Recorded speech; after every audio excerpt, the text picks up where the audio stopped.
ইমাম হুসাইন ডাক দিয়ে বলে, সীমা,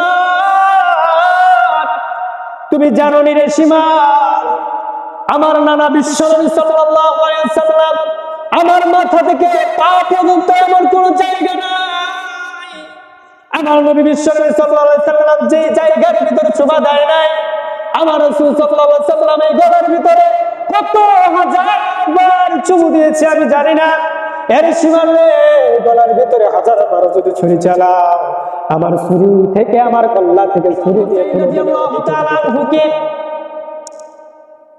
ইয়াজিদের একজন সৈন্য সীমার তাকে হত্যা করার জন্য যখন ফুরাত নদীর কাছে গেলেন, ইমাম হুসাইন রাদিয়াল্লাহু তাআলা আনহুর গলার ভিতরে যখন ছুরি চালাচ্ছিল, ইমাম হুসাইন রাদিয়াল্লাহু তাআলা আনহুর শরীর থেকে কল্লাটা আলাদা হচ্ছে না।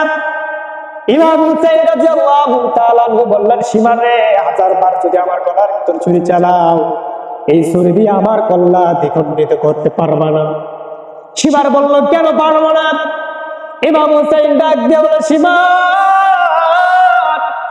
তুমি জানো নি রে সীমা, আমার নানা বিশ্বনবী সাল্লাল্লাহু আলাইহি ওয়াসাল্লাম আমার মাথা থেকে পা পর্যন্ত এমন কোন জায়গা নাই, আমার নবী বিশ্বনবী সাল্লাল্লাহু আলাইহি ওয়াসাল্লাম যে জায়গার ভিতরে ছোঁয়া দেয় নাই, আমার রাসূল সাল্লাল্লাহু আলাইহি ওয়াসাল্লামের গলার ভিতরে কত হাজার বার চুমু দিয়েছে আমি জানি না।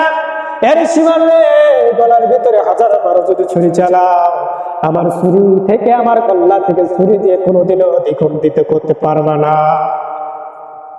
আমার নবীজি আমার মাথা থেকে পা পর্যন্ত এমন কোন জায়গা নাই যে জায়গা আমার নবী আমাকে চুমু দেয়।